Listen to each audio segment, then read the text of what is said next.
And we're live. Huh. I never know how to start these things off. I know, it's always that awkward pause. Openers, a logo, I but now it's like, hey, I we're know, here. We I watched miss a the movie. cold opens when I can actually edit those together before, we had to change formats, and the video format does not agree with my editing software at all. Yeah, well, I mean, I could do it. You I could. could. We'll figure it out. But anyways, so This was another, hey, what are you doing kind of a night. how these happen. But Yeah. no, this was extraordinary. I first saw this available for download like a couple of months ago. Yeah, And I this has remember been on our list for a while. because I like Will Forte, and it just looked different. Like the other actors, I didn't recognize them, and that's always kind of appealing to me. I like seeing new things with unknowns, and it turns out that this was actually like it's an Irish movie, right? Yeah. And it turns out that I was looking up the stuff and looking up Will Forte's like filmography, and it turns out that this actually came out before Good Boys, Huh. but it's only now getting American release. So 2019, 2020, who knows? I'll count it. But, Fuck it. yeah, at this point. But point is, it was like it was $5 for rent, and honestly, I wish I'd bought it because I want to show people this movie. Yeah, I would too. Yeah. Yeah, I really enjoyed this. No, this Like was a from lot of fun. This is one of those great kind of quirky offbeat comedies that is so confident in its awkward identity that even if you doesn't really click with it, you kind of have to respect it. it understands the awkward humor.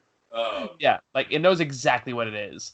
Actually, Um, a little turn your computer or whatever. A little, yeah. There you go. You're center now. Okay, just making sure. I've got the two up so I can tell what it's gonna look like in the after thing, um, but yeah. So yeah, you were saying it knows the yeah. Well, it's like, yeah, this movie just has, it's just so confident. It knows exactly what it is, and knows exactly what it wants to do, and knows exactly what it wants to be. And it just charges forward with just this assurance that you're just in for a good ride. And I can think only like, maybe like a little bit towards the end, things kind of got a little chaotic. But other than that, like, this was like really, really competently made yeah. by someone who knew exactly what they were doing. And The, I have so much respect for that, especially in uh, comedy. yeah, everything from the writing to the acting and the directing, it's all really briskly paced, without feeling like it's going too fast. Like it's really well paced, and I remarked on this partway through the movie. Like every joke they make lands. It's hard to think of anything in the movie where they tried to do something funny and it was just like, okay. Well, because that's like it has a unique voice for comedy too. It's not just following the trends. It's not doing just what every other comedy is doing, which is where you usually get the kind of jokes. Yeah, because they don't. Uh, But this had some really interesting moments that I just like. There are moments that you don't expect to be really that funny, and yep. then like Will Forte in particular does a couple of reactions Yeah. that I still remember. One had the two of us, we just busted up Lost laughing. it. Yeah, Second, just lost it. Like, and I'm not going to give it away, but I don't want to spoil it, but it wasn't even like an overpronounced thing. But it's when they're talking about what he's afraid of, and he just has a response that just is great. It's just so good. It's so good, and it caught us both completely off guard, and we were yep. both. It was hilarious. But the acting from all of them is top notch. Like Yeah. all of the stuff is really funny, It and really carries the tone very, very professional, like efficiently. Like it's not like Oscar-worthy actor, but it's the just right kind of acting for this kind of movie, if that makes sense. Not too much, not too awkward, not too little, just in that sweet spot. And somehow everyone got it. Yeah. Um, every every actor is just right for what they are in the position to play. Mm-hmm. Especially when you get in the later part of the movie and there's one actor who has to like basically act out different roles because they act as like a vessel for ghosts. Yeah. So as that comes up through the movie and they act out the ghosts, like it's pretty funny the way that it's pulled off, and it's convincing but also hilarious. It's amazing balance. Like I'm trying to think if people have seen Spaced. I don't know if you've seen that show. God, I love Space. Absolutely. Like I would say it's like Space is a bit more hyperactive, but it has Yeah. a similar kind of style of humor. It has cutaways, like I mean, not the same cutaways, but Space had that thing where you cut away to something funny and then you come back. This doesn't really have that. It stays focused. It doesn't have that whole, except when they're telling. There's a couple points in the movie where they tell stories from their past. Yeah, that's. Well, like I mean, more just like in the writing and the dialogue and the character interactions that kind of reminds me of Space a little bit. Feel like an American kind of humor, which it's not. It feels very distinctly quirky, and I can see how an American would make this kind of thing, but it does feel like British, Irish, like that kind of. Oh no, this is totally like comedy. Oh yeah, for sure. Like no, if this was American comedy, there'd been way more dick jokes. Yeah, and it also had a couple dick jokes. It has a few crap in there, but they're still kind of funny. They still work. It doesn't take away from the charm of the movie. The way that it's dirty, like you're just like, all right, well. Well, because the joke isn't that look, there's a penis, or hey, this person's saying the word penis, or it's penis, some variation thereof. Penis. What was that? There's one joke which is look, there's a penis. Yeah, but even that's kind of done in a kind of like creative kind of a way. Because like the little touches, like Yeah, it's No, I was intrigued by this movie because it's very rare that you see a comedy get like 98% on Rotten Tomatoes. That's really, really rare, and I can see why. Like I don't know what that 2% was. Like, what kind of person you sit through this and you're like, I didn't like it. There weren't enough dick jokes. Everybody, but it's at least it's charming. It has a really great personality. It understands its comedy. It understands the kind of humor that it's going for, and it executes very well, like consistently through the movie. This isn't the kind of thing that builds up to big jokes and gags throughout the movie. Like it just drops really funny bits of personality through the movie that are funny but charming at the same time. And the bits of gross out humor that are there are like they're not so in your face that you're just like they're funny because they're gross, but it's more like, oh, that sucks. Well, that again, it just goes into just knowing how to do awkward humor, which is a tricky line, and it does this thing that I appreciate is a good movie that does this is where they'll just let something just linger a little longer than it should to the point where it stops being funny, and then it keeps going, and then it becomes funny again.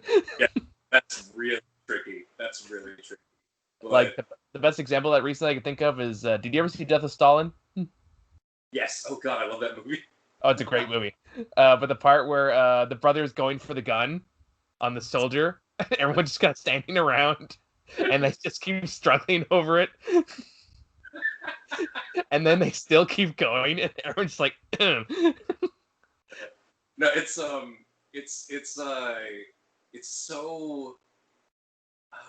My dad he doesn't hate that movie. He thought it was funny when he was watching it, but he's kind of shocked at the audacity of the movie. Yeah, sure. Because the topic is so fucked up.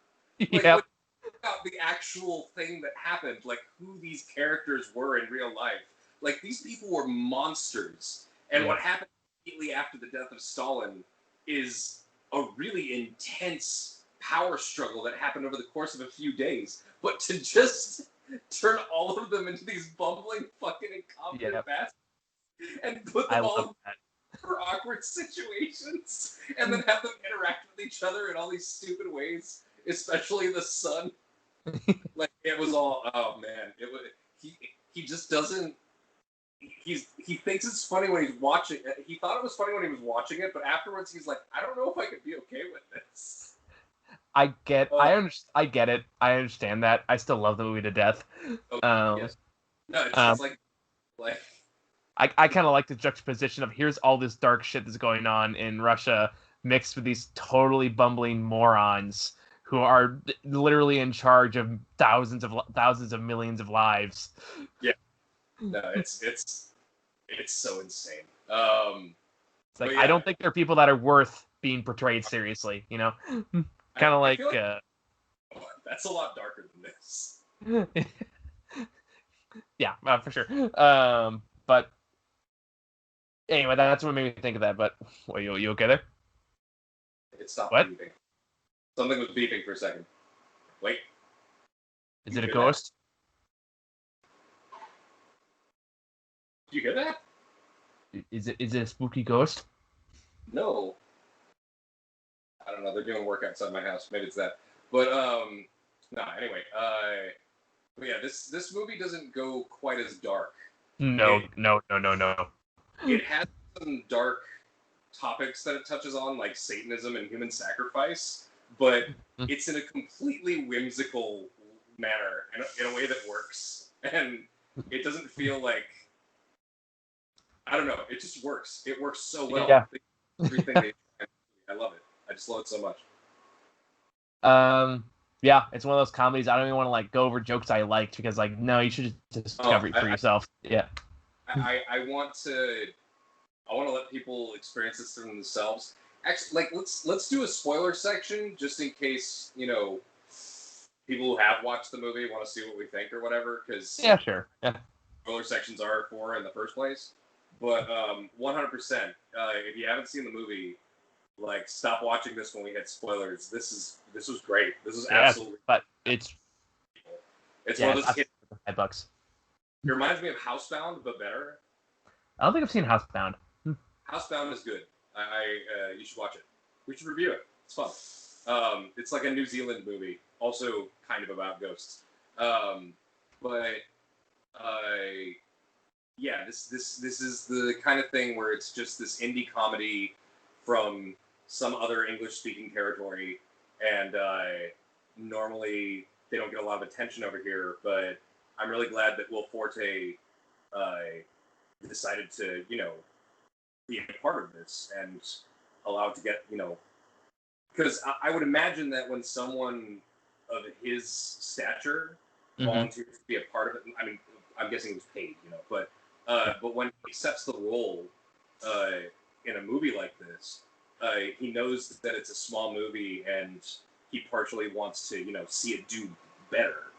Because clearly clearly he can get roles that are paying or with more exposure, but he's doing pretty well. So I'd imagine that when he does a movie like this, he's doing it so that it can get the kind of marketing over here. Because I don't imagine that I would have seen it pop up on the front page of, iTunes a couple of months ago if Will Forte wasn't in it. It would have just been like some comedy from Ireland that was, put under the, like, cool finds for the week, like hidden gems, something like that, instead of being up top. And it got my attention because of that. So I really, I admire that. Like, I mean, it's in the marketing too. Like the trailer is like pretty much signals like Will Forte as like the main character of the movie, which is a bit misleading.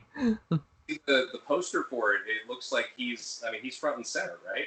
I think so. Yeah, I can pull it up right now. But yeah, so like all of that is like Forte's dead's front and center. Needed, to get the distribution that it deserves. I'm really glad because I'm not sure I would have seen this movie otherwise, and I'm really glad I did. I'm glad Will Forte is going into the roles I feel like he's better suited for. I mean, I have seen a lot of Will Forte movies that were not exactly great, and only recently did I kind of feel like he's been more respected for like the stuff he's good at. Because he was in That's My Boy, and I still have not forgiven anyone that was involved in that movie. I feel like when you're talking about something like that, you're talking about more of a, you have a bunch of friends in comedy. You're gonna do some stuff with those people when they ask you to be in their thing. I feel I like mean, a lot of people, friends in comedy, are just willing to pop up into each other's movies, whether they're I, good or not. I guess my point is like I'm appreciative of his his later works. He was kind of willing to do more experimental things than with like the earlier stuff. You kind of have to do whatever you get. Although I've never seen what's the one he's most well known for? The I mean, SNL character. I think the big thing that he did that was MacGruber. no, McGruber was not great. I didn't find it that funny. He's mostly been like a secondary character in a lot of stuff, but he was in like Last Man on Earth, I think, was the biggest one. Yeah, that was like his biggest release. He was in Nebraska, which he was really good in. Nebraska was, but yeah, he's been in a bunch of movies just with other comedians. Oh god, I forgot about the Brothers Solomon. I never saw that one. It's Will Forte and Will Arnett, and Oh my god, yeah, I forgot he was in Gravity Falls. Yeah, no, he's been in so many things in small roles. Like one of my favorite things he's ever done is God, he was in an episode of Tim Robinson's I Think You Should Leave. That it's a sketch comedy show that's on Netflix. Okay. And as with a lot of shows like that, I feel like a lot of sketch comedy shows, very rarely do you have like every sketch be good. Oh, yeah, sure. So I would say like 2 or 3 out of 5 sketches on that show is like good. But he's in one of my favorite sketches on that show. If you haven't seen it, I'm not going to spoil it, but it's great. But he's he's been in 30 Rock. He's been in How I Met Your Mother. Like, he's just been one of those guys where he's been. Yeah, looking at his filmography, yeah, and that's how he built his reputation. And now he's just got so many things he's been in that everyone just knows who he is. And that's fair. He does voice acting gigs when he doesn't have to. Like, he lends his voice to like kids shows and stuff, right? And he does minor parts in like other comedians' movies just to do it. And that's what I like about comedians when they get to this point. Like, you can tell when they don't have to be in something. It's that's what I mean. Yeah. But they did it to kind of help somebody else out, or just to be like, yeah, why not? So like, I don't know. I feel like this is one of those things where he tried to help it by being in it. Yeah, I would agree with that. Had a great time doing it too. So. Yeah, because like I've listened to him in interviews and podcasts and stuff like that. He's like, he has a very, very interesting story. So like, I guess on my point is, I'm glad he's getting I feel like the more recognition he deserves for this, like, the good stuff he actually does. Compared to what 70s show. Was he in that 70s show? I mean, I guess it wouldn't surprise me. That does sound like his kind of wheelhouse.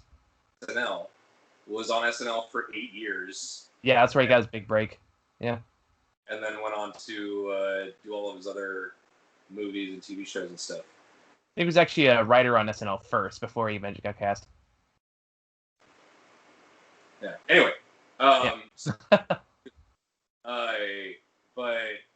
let's get into the nitty gritty of shit we loved about this movie, because dude, the special effects in this movie really surprised me. For the most part, like the CGI ghost at the end didn't really work for me. Right. I mean, there's only so much you can do, but at the same time, I found it to be a creative way to approach it instead of trying to make a giant scary demon. Yeah, no, I appreciate that about it. I like the design. I just didn't like the CGI, left a little bit to be desired. But at that point, it's like, okay, I'm not expecting a lot, so that's fine.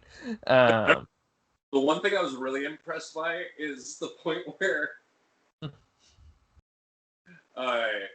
in case you couldn't tell by this point. We're in spoiler territory. We're in spoilers. Let's do spoilers. But when what's her name? The annoying lady is like, fuck this. And she grabs the floating girl's foot and drives away with her. I was gonna bring that up. Yeah. Physics of that. It looked right. Yeah. It worked for the scene, and I didn't expect that. I didn't like to this point in my mind. I've never imagined what something like that would look like, and I don't think I've seen it done in a movie before. But somehow this. Yeah, I can't think of it either. The gag worked, and it was a hilarious visual just watching her there, like. Well, even the setup to the punchline was amazing. Because it's all about at this point like trying to find the possessed girl, and they drive outside it, and it's the funniest like low speed police chase scene of everyone just trudging in their cars towards the same direction. And then just the comedic timing in this. The ducks, like we gotta talk about the duck. Oh God. I need to face what scares me most. Duck. Where Will Forte goes, it's time for me, and he's so serious, and he's speaking in that like the way that guys who think they're super smarter than everybody else do, where they're like they talk like they're in some kind of dark like Lovecraft story or Shakespeare play, or just embellishing all of their words and being really overly serious about everything. And I think my favorite was like Diodamatus. or whatever it was. It's like I kind of want to use that. What was it? The ex-wiferism? Oh, the ex-wiferism. Or I think my favorite little gag lanes I'm definitely going to use is when they say, yep, do you have any fresh space or anything like that? It's like, why? I bought it with a frozen pizza. I thought we could pip it out. Yeah. I'm starving. Oh, man. Okay, so the way that the gag with Bonnie works, like before she's even shown, yeah. Like the way that they introduce her as just this wife, closes the mirror and it says, "You must pay the car tax." He's like, "All right, thanks for reminding me." And it's this very great way of taking a cliche that is in so many horror movies and then timing it just right to be like, it's just like this is not a scary ghost. This is an annoying ghost. This is like a nagging ghost. But actually, on that topic, one thing I gotta give this movie credit for, how they also kind of made the ghost horrifying, just in an entirely different context. What do you mean? Well, like, it's not just a ghost, it's an emotionally abusive and physically abusive ghost. No, she's definitely... And they use that as, like, the core of the character arc for Martin, which I kind of appreciated, I'm not gonna lie. Yeah. And they're... Because when she first shows up and you're like, oh, this is who's doing this. Because up to that point, you see all these things where, like, you know, she hits him with the cabinet door and tells him what to wear and burns the toast and, like, all this other stuff. And, or takes his donut and throws it in the trash because, you know, which is kind of her looking after him in a way, I guess, but also just kind of being a dick. But then when she shows up, like when he gets possessed by her the first time and the cigarette just pops out of his mouth, and he makes a little like sound when it comes out. But then she starts talking, and that's another thing. Martin's impressions, like the way he embodies the different ghosts that possess him through the movie, is great. Yeah. I'm really impressed by his acting, like especially when he swaps back and forth between him and Bonnie. It's sometimes in the same scene. Yeah. No, it's really it works perfectly. It's really impressive that he pulled it off that well, and remained funny as both characters. Yeah. But also, like, kind of left it as a satisfying arc, at least for me personally, because especially there are parts, especially like me, he starts making excuses for her or talking about like the scars of his, like, oh, this hits home a little bit. Yeah. And then he puts his foot down and like wears what he wants and eats the donut. Dude, when he picks the donut out of the trash and takes a bite, I'm like, Yeah, I saw your face on that. Yeah. Like, can I have a bite? And he's like, No. no. Like, and Oh. that thing, like, they could have easily dragged that out. They could have dragged the joke out into her being like, well, why not? And he's like, I don't know, like, make it into this super awkward thing. And, like, they could have tried to milk that for laughs, but they didn't. They did the gag, they let it go, they moved on to the next thing. It worked. On that note, it doesn't feel like it has to drag things out that it doesn't need to just to fluff out the time or like milk everything for laughs. It makes its jokes and it knows it has more jokes. Like you were saying, it has a confidence to keep going. yeah. Like it knows like setup, punchline. It's like setup, build up, punchline. It knows how to do it so effectively and so like spot on. Knows exactly when to end. It knows when to drag it out, knows when to cut it short. Like speaking of gags that end exactly where they should, let's talk about the ending. Well, hang on. Let's. There's other things we should hit because we didn't fully do the thing with the duck. Like the point where he's like, "It looks like I need to face one of my greatest fears," and she's like, "What, ducks?" And the reaction he gives is I can't do it, but yeah, amazing because it's simultaneously, it's like it's that shudder of someone who's like, God, no. But he's also just trying to brush past it and stay focused on the topic. And, yeah. and what was it? It's like, neither of us can do it. It's something only Will Forte can do. So that's that it's the little things like that he does through the movie. Like when he finishes talking to Rose in the car and then just sits there. Like he doesn't even ask for her to open the door for him. He just figure it out. Like, geez, man, like come on. Right, like little touches when he's like only 2 feet away from his door, and he's like, "I would like to go home now, please." When they're talking to that old man about the creature that showed up outside of his house, the wolf man. Oh, yeah. Ginger werewolf. Ginger werewolf. It's yeah. Let's hop on the ending. Oh, before that, the one that made you crack up was the second flashback. Dude, okay. And the thing that makes it so great is that it plays off of the previous flashback. Yeah. So the previous flashback happens, and it's this emotionally involved story, and it builds up, and it goes for a couple of minutes, and it leads to this conclusion, and then the part where he's going to die, like it has this build up where the truck is bearing down on him, and you know all this other stuff, you know. So it's when he starts telling a story of how his wife died, you know, he starts talking about this clock that he made, and you know every day on the time that they got married, like there's little figures of them that would come out and smooch, and it's really adorable. And then he's just like, and then the clock fell on her and she died. And they don't cut away, or like it goes from like the little smooching things to it just like going loose on its nail and swinging down and falling right on her head. And it cuts away right before it hits her head, which is what you need to do for that kind of comedy to work. Yeah. And it cuts back and he's like, yeah, it fell on her head and she died. And I'm like, oh God. And he's like, yeah, my story wasn't as good as yours. Sorry. Like, and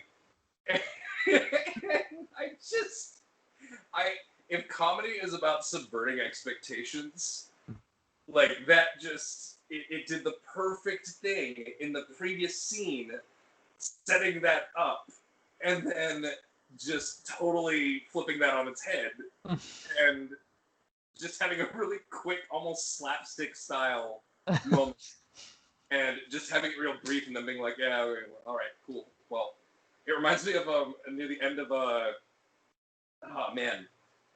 fucking Spider-Verse, where they're like, all right, big fight.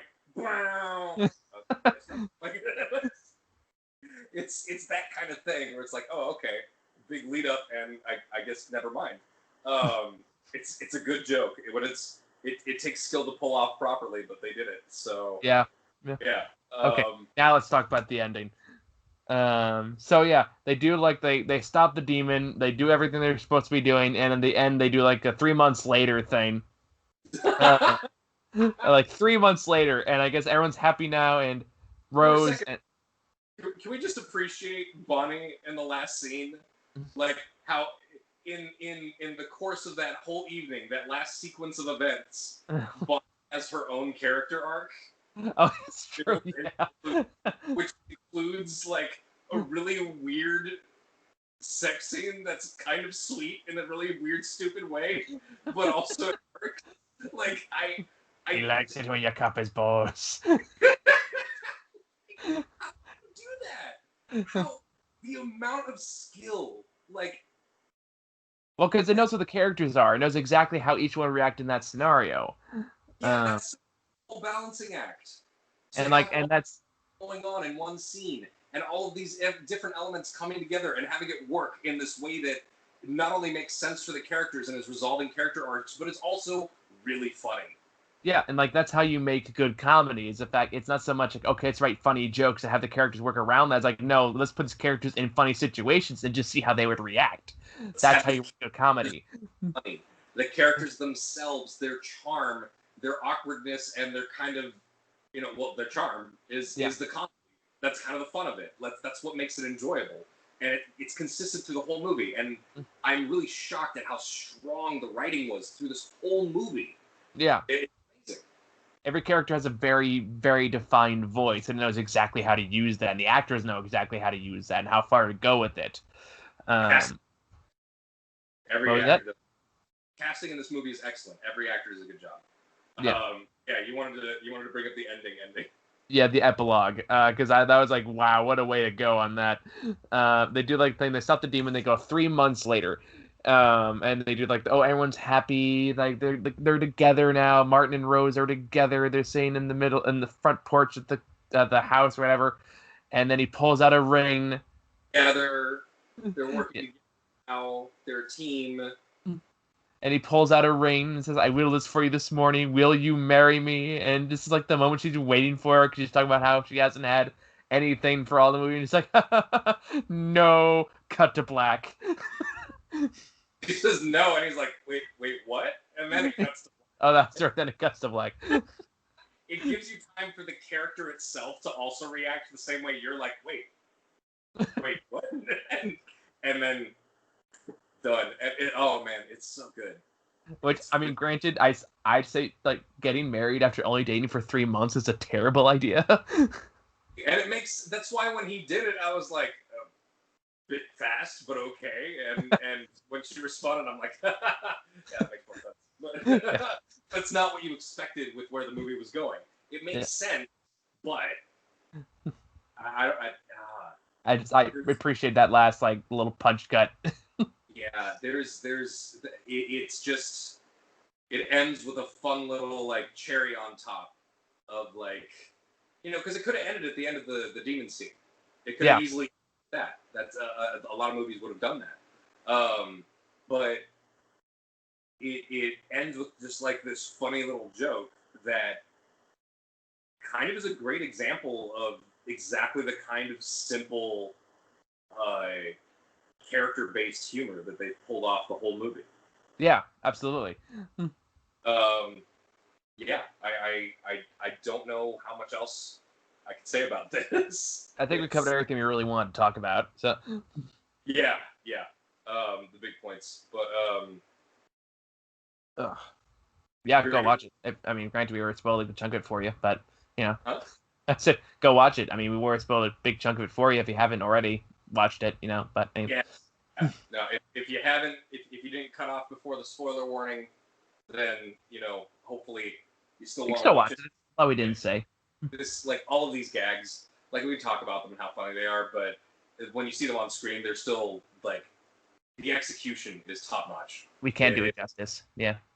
These people know what they're doing, and I'm really interested to see what they do next. And I should look to see what they've done before if they have. All right. So I think it's all we have for this one. As far as what else there is to watch, I don't know. I keep hearing about this movie called Tax Collector. Shia LaBeouf. Oh, Shia LaBeouf's in it? I think so. Yeah. I So just, that'd be something. That's something new to watch. poster looks a lot like the poster for Sicario 2, which I absolutely hated. And so it immediately puts me in a place where I'm like, uh, but Understandable. But beyond that, I don't know. I know New Mutants is supposed to come out on the 28th. what's supposed Finally. New Mutants, to be Muse? also known as the last lingering X-Men film from the Fox franchise. That, Oh, New Mutants! Holy yeah, shit! That's actually happening now. yeah. I mean, it's supposed to come out before now, but then of course all this shit happened.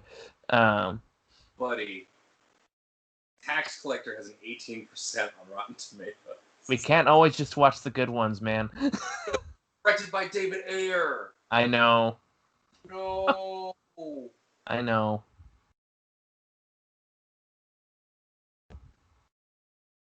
Oh. Yeah, Oh, buddy. yeah. Hit and miss what you do. I mean, it's been a while since we actually sat down and watched like an actually bad movie. I mean, look, Suicide Squad, you can make excuses for that. You can talk about the production schedule. You can talk about how quickly it was pumped out and how he was forced to do certain things. You can talk about how he was kind of making up the movie as he filmed it because he didn't really have the time to conceptualize it properly. Like, you can talk about all these things. There are no excuses for Bright. Yeah, no, I recognize that he's a bad director. He's not. He makes gritty, intense movies, but like if you're talking about fucking Street King, Recently, Harsh Times, End of Watch, like those were good movies. And then like, Fury, didn't Fury win Best Picture or some shit? no, it didn't. What did it win? It won I- something. It was not Best Picture. I It know was, you and I saw Fury. Oh, yeah, we reviewed it. But yeah. like, Fury is generally known as a really good movie. I thought it was decent, but it wasn't a bad movie for sure. No, but after that though is when the movie quality took a nosedive. Bright and now the Tax Collector, like Yeah. that's a 3-film streak of absolute bombs. Yep. I don't know, man. I feel bad for the guy. I think he needs to find his groove again. That would be nice. But yeah, I'd rather not watch, but if we have to, It's sure. something. There are better. Well, There are better movies we can watch and review for people and recommend, definitely. But I know people like to watch us suffer. yeah, then there's also the matter of like, okay, we can always go see just the good indie movies, but they don't get as much views. Yeah, I really want to watch Lucky Grandma. I might just watch that on my own. But here's one. Here's the thing. Deep Blue Sea 3 came out. I heard about that. I didn't even know there was a second one. No, I did. It had terrible reviews. It came out like a couple years ago in 2018 or something. I remember because me and some friends had a bad movie night kind of deal, and we did a shark themed one, and of course we watched like The Meg and Deep Blue Sea. But when I was looking stuff up for Deep Blue Sea, I saw that there was a sequel, and it was really, really badly reviewed. Like it's in like the teens of Rotten Tomato ratings. Deep Blue Sea 3, when I checked it a couple of weeks ago, had a score of like 76%, which blows my mind. Which makes me really curious because I'm pretty sure the first Deep Blue Sea doesn't even have that good of a review. Oh, here's something you'll be interested about. Peninsula just came out, which is the sequel to Train to Busan. I still need to see Train to Busan. You've never seen Train to Busan? Oh. Dude, even I've seen Train to Busan. It's on Netflix. No, I know. It's on my list. I know what it is. It's very well reviewed. Have you reviewed it? I have not. Do you want to watch it and review it, and then we can do Peninsula? Sure, but I feel like I need to get Grant involved because he tried to get me watched in theaters, and I couldn't do it at the time. And I feel like I'd be major dick if I left him out of the actual review for it. Oh, I'm down to do it. But of course, he's obviously seen it, so if we want to just like get together for a review after I've seen it, we can totally do that. But Yeah, sure. I remember pretty well. You know, Peninsula. Yeah, that sounds good. I'm down with that. All right. Anyway, so yeah, sure we can figure this out offline. Yeah. But anyway, that's us figuring shit out. So thank you guys for watching. Well, yeah, go see Extraordinary. Support this movie. It's worth it. It deserves. And I looked it up. Both of the writers, the writer directors, there's two of them. They wrote and directed the movie together. This is their first thing. It's their only thing. Huh. So 100% go support this movie. Like, go rent it, buy it, show it to people. Like, this movie, I really want to see these guys do well because they deserve it. This is a great movie. It's for what it is. It does so much, so well, and I'd be really disappointed if I never saw something from these guys again. I have nothing to add to that. Yeah. All right, guys. Thank y'all for watching. See you later.